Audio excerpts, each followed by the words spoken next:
Hey guys, it's me again, your teacher. We are back at it. All right, so it's going to be Thursday, probably, or Wednesday night when you're watching this. And welcome back. I hope you've had a good spring break. I hope you have been able to rest a little. I don't know if you've been kicked out of the dorms yet, or I think that you're all out. So I hope that all those moves went well. Um, I hope that I know a lot of you are working part-time jobs. I hope that those are I don't know, you're able to work from home. Um, yeah, I'm thinking of you guys. I know that this is all really rough.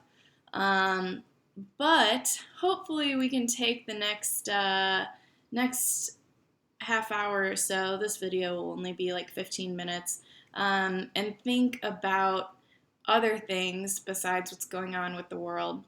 Um, or think about the world in a different way and maybe a little bit more beautiful of a way, and look at non-traditional narrative forms.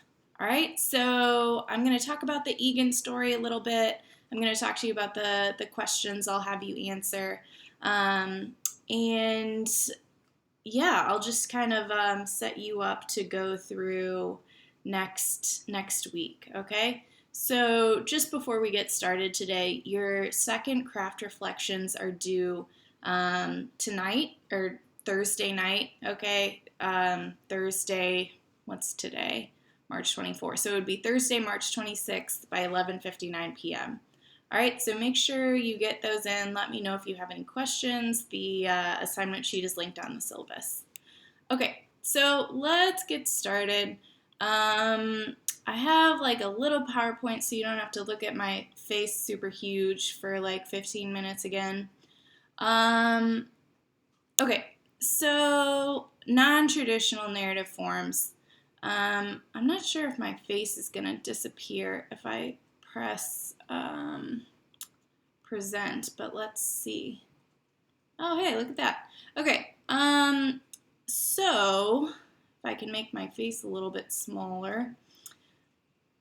All right, so we're talking about non-traditional narrative forms today. We were going to talk about this for a week, and we could talk about this all semester. We could have a whole class on this. We could talk about this for the rest of our lives, but I don't think anyone would sign up for that. So, yeah, we're looking at the Egan story, which is about as non-traditional as it gets in contemporary literature. When I say non-traditional, what I mean is it breaks the traditional text, right? We have the inclusion of outside things, right? Like text, like letters, like PowerPoint, and pictures, right? Maybe hyperlinks if you're getting really weird. So that's what's going on with this term non-traditional. So I want to start off today with this idea from Eudora Welty. I think I've quoted her before. I love her. She's an early 20th century American novelist. And okay, there she is. And she says, every subject in the novelist's sense of the term implicitly contains its own form and dimensions. And this is really interesting. So this quote I took from the introduction to this novella that she has called Ethan Frome, which is just this really moody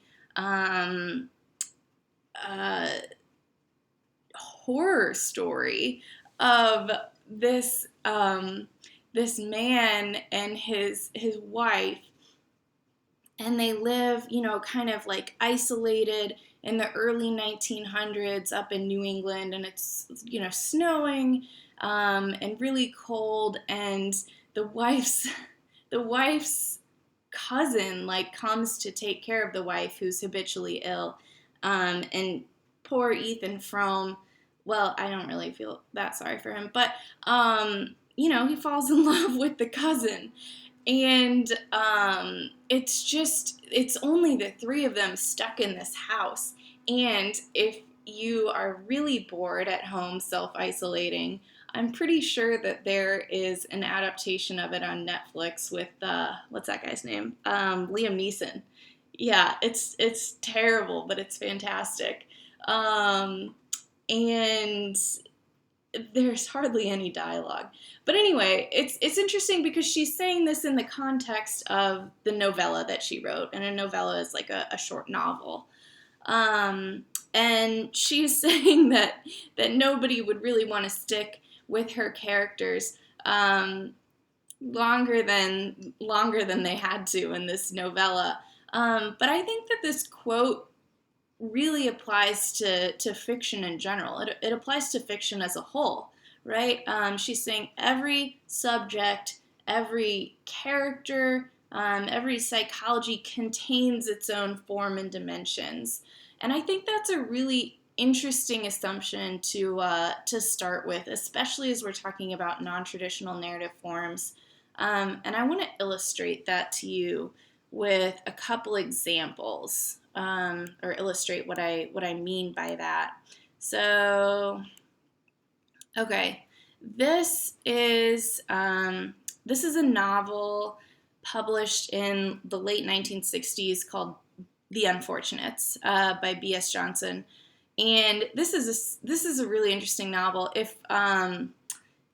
If we were in class today, I would have brought a ton of crazy novels like this and a bunch of different examples of non-traditional forms, and you would have thought you were in a science class because we would have been doing a bunch of hands-on stuff. But instead, you're looking at a video, but that's fine.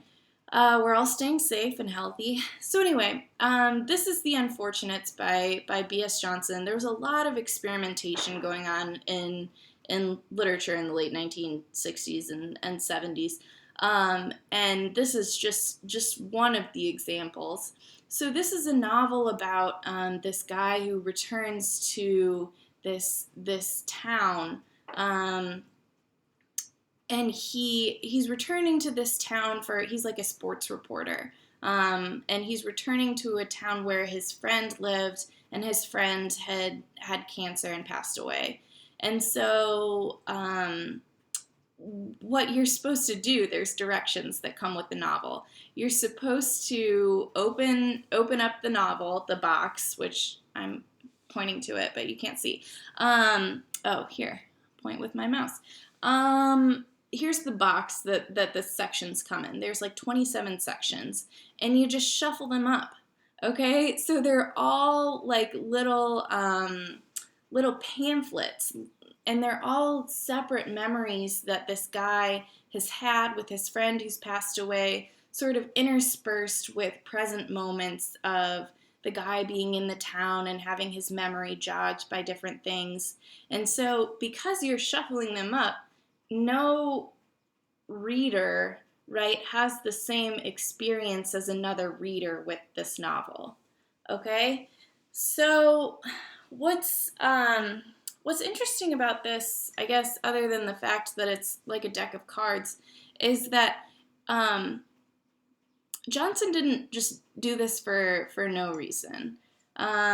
We have this story about memory and about loss, and I think to some extent we have an exploration of the nature of memory, right? That it's never linear, that it never goes chronologically.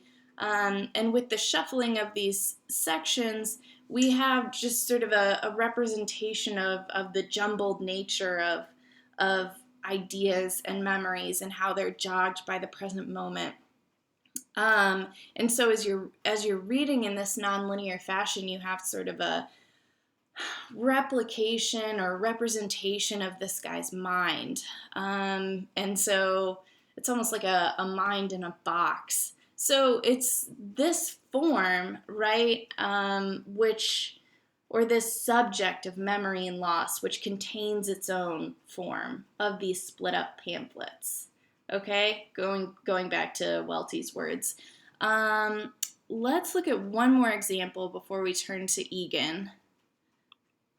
Okay, this is Mary Shelley's Frankenstein, right? Which is pretty traditional from the outset, but if you'll remember, or if you read it in high school, it's told in letters. The whole thing is told in letters. And the subject, if you can remember, is our poor monster. He wants a lover. He wants a friend and a wife, I guess, in this case. And he asks Victor Frankenstein, "Will you please give me a wife? I'll leave you alone and stop killing your family." And Victor Frankenstein initially is like, "Oh, I think that might be a good idea. I'd like it if you stop killing my family." And then he gets freaked out and he just kind of disbands the whole project, and the monster gets really mad. And it's been read, a lot of ways. Most prominently, I think, as sort of an allegory for suppression of women in the public sphere, and this monster is sort of representing the social place of women in the early 19th century in England. And so the way that we get to the monster's narrative, and the monster actually gets to speak, is through these just veils of letters between men. And you really have to, the monster's narrative is in the middle of the novel. And so you have to dig through all these letters to finally get to the monster's story. And then on top of the monster's story, we get more letters. And so, again, what's interesting about this, it wasn't uncommon for novels to be told in letters. It's called the epistolary novel at the time that Shelley was writing. But it is interesting to think about the subject that she was trying to write about as it manifests in the form, okay? So that's the same thing with Johnson. The subject he was trying to write about, memory and consciousness and loss, manifesting in the form that he chose to tell that story. So like Welty said, the subject contains its own form. So let's look at Egan's story here. And I want to just kind of address two questions with this story. The first is, why might Egan have chosen to tell her story in this way? And then the second is, how does she get away with it? Which is my favorite question of all. So just addressing that first question. Which I would love to have a discussion about, but instead I'm just going to be talking at you. But I'm going to hear your thoughts here in your responses. So our first question is, why might Egan have chosen to tell her story in this way? I have a couple thoughts, and I'd be interested to hear your thoughts and your responses. But my first thought is about character psychology. So I'm going to pull this story up.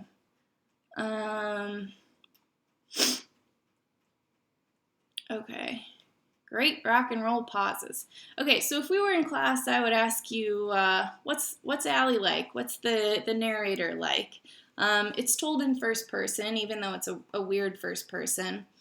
And we might say that she's really observant, right? We might say that she's really empathetic. We might say that she's a teenage girl who gets annoyed with her family. And her mom, at one point asks her to ease up on the scrutiny. So she's very observant. And she's very in tune to the relationships going on in her family. So on the one hand, I think that the form tells us a lot about our narrator's psychology. If I can get back to this slide. It tells us a lot about Allie, right? And how she thinks.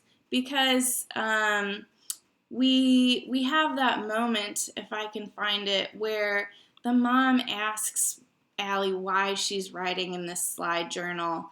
And she talks about what she's learned at school, right? How like graphics increase traffic. And so we learn about how she thinks. We get these relationships through the family, through this way that she's thinking. Okay. All right, here it is. Mom seeing me making slides. Again, me. Um, so on the one hand, we're sort of seeing her psychology, but then on the other hand, I think that Egan is very interested in the way that technology sort of changes the way that we think and the way that we tell stories. So if we put this into context, this was written in the early 2000s, when you guys were just little babies and PowerPoint was a really big deal. And I think that Egan was kind of exploring the potential impact of this on our storytelling. So here's all these slide slogans from school, right? A word wall is a long haul. Charts should illuminate, not complicate. And so in this very non-traditional form, we're having both an exploration of Allie's sort of really analytical way of thinking about her family, but also sort of an exploration of the way that technology might influence the way that we tell stories. And so because it's so non-traditional, we've talked a lot about risks all semester. And the risk here, right, is the biggest risk of all is that your reader's going to walk away. And so the question then becomes, how does she get away with it? Or does she get away with it? How do you hold a reader when you choose to tell a story like this, when you choose to sort of abandon traditional narrative form for non-traditional narrative form? And I have two thoughts about that, and I think this is really interesting. So if we look at the very beginning of the story, we have some really traditional narrative moments. So in this first slide, we get an outline of the whole story, right? We get the first part, the second part, the third, and the fourth. So we know where the story's going. It's sort of a promise to readers that this is what's going to happen in the story. Just bear with me.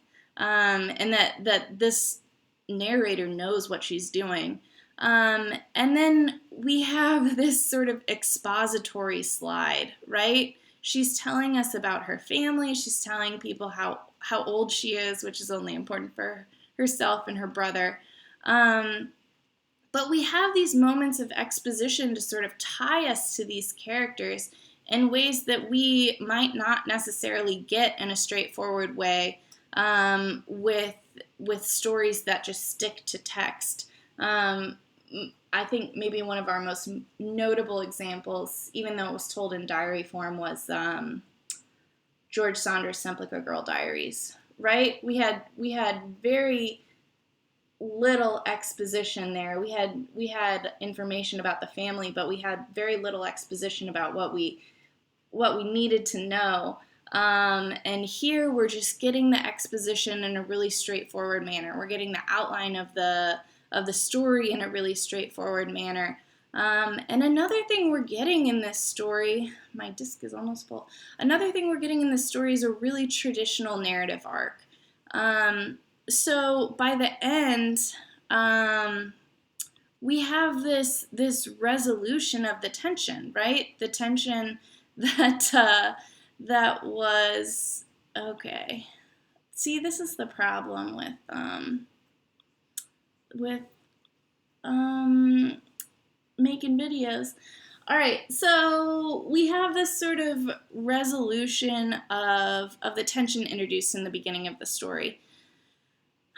So, right, the tension between Lincoln and his dad is resolved in the form of these graphs, right? Which is crazy. We're seeing these graphs about pause length and haunting power, but knowing that that means that the dad helped Lincoln graph, right? The dad finally sort of took an interest in Lincoln's interest. And so with these graphs, we just sort of have the implication or the knowledge that these tensions were resolved. And so it's a very clean narrative arc. We have tension introduced in the beginning and tension resolved in the end through these graphs. And I think that these traditional moments in the story really help ground readers through the non-traditional forms of these PowerPoint slides. So the exposition, the clean narrative arc, the outline of the story, all these things that we might not get so clearly in a story that just relies on text alone. So I'm going to ask you this question in the comments. I'm going to ask you to respond to it. And so I will be interested to hear your thoughts about, whether she was effective in this mode of storytelling, or whether you feel like it could have been more effective. I would love to know about your experience with the story and how you felt like you were hooked or not hooked. So that's the Egan story. And just to go back to that Welty quote about the subject implicitly containing its own form. I mean, we have two characters, both Lincoln and Allie, who are very analytical, and this PowerPoint sort of allows the manifestation of those analytical representations of relationships. And also just sort of the analysis of the pauses in the songs are represented in a really interesting way in those PowerPoint slides. So here's what I'm going to ask you to do now. I'm going to write out 2 questions that I'm going to post with this video. And the first question will be about this Welty quote. I'm going to say, in what way do you feel like this quote from Eudora Welty applies to the short story from Egan? Okay, so talking about what I've just talked about. And then my other question will be this question here, but a little bit more eloquent. So in what way do you feel like she's doing this effectively, or how could it be more effective? So I'm just going to ask you to engage with this non-traditional narrative form a little bit more in a way that's really in line with what I've talked about here. So before I end our video, I just want to take a look at our syllabus, and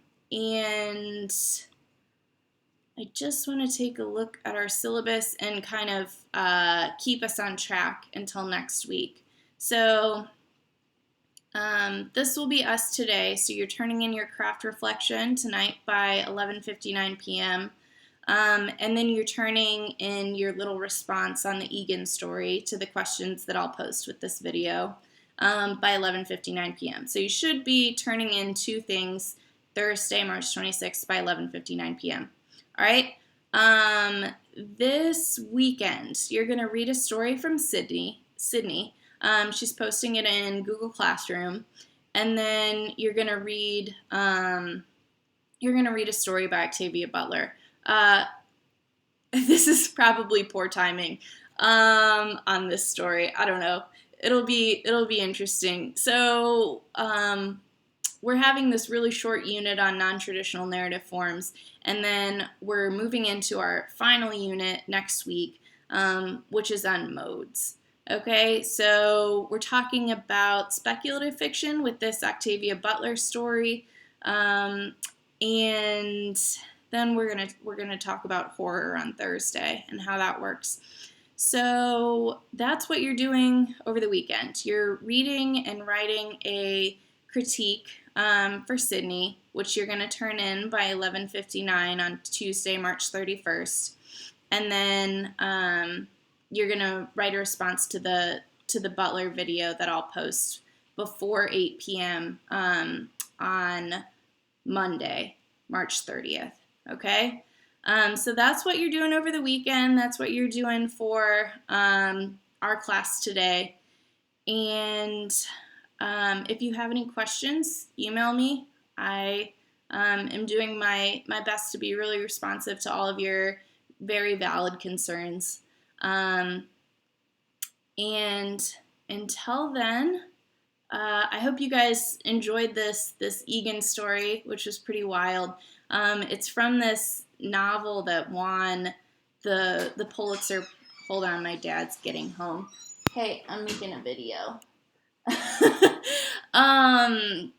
It's from this novel that won the Pulitzer Prize. I think it was 2010. And so people really responded to this story, and I think they responded to the way that Egan is sort of engaging with technology and its influence on our storytelling and our thinking, which might inform your thoughts on this story in an interesting way. Or just to emphasize to you that PowerPoint was at one time a big deal. Okay, so that is what's going on. Let me know if you have questions. Stay safe, stay healthy, don't go stir crazy. And I will be in touch with you guys soon. Bye.